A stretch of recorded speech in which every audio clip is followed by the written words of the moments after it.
Hello बच्चों, let's read the question. The question says that find the slope of a line whose inclination is 135 degree.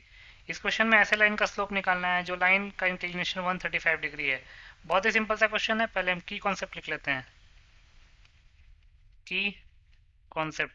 तो पहला की concept है कि inclination क्या होता है. तो लिख सकते हैं the angle made by the line with positive direction of x-axis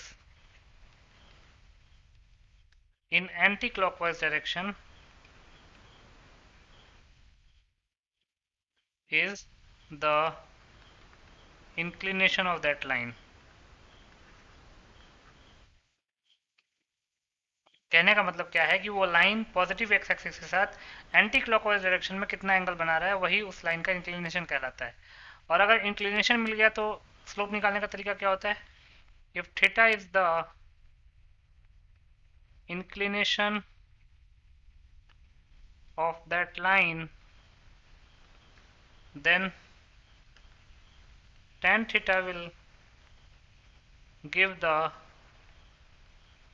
slope or gradient of that line.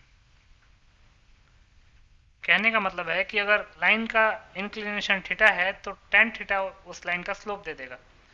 तीसरा, tan of 90 degree plus theta. 90 degree plus theta का मतलब है कि सेकंड क्वाड्रेंट और सेकंड क्वाड्रेंट में tan नेगेटिव होता है, इसलिए माइनस साइन.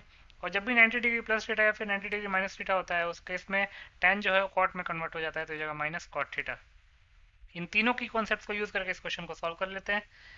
तो according to the question, inclination क्या दे रखा है. Inclination of the line is given as 135 degree. इसका मतलब कि वो जो लाइन है वो पॉजिटिव एक्स एक्सिस के साथ एंटी क्लॉकवाइज डायरेक्शन में 135 डिग्री का एंगल बना रहा है. तो स्लोप क्या हो जाएगा. Therefore slope will be, slope of the line will be tan of inclination angle, that is tan of 135 degree. तो इसको लिख सकते हैं tan of 90 degree plus 45 degree. और tan of 90 degree plus theta होता है माइनस कॉट थीटा, तो ये जगह माइनस कॉट 45 डिग्री.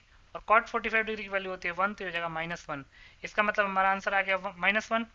तो लिख सकते हैं hence -1 is the required answer. So -1 will be your final answer. I hope you understood it well. Best of luck.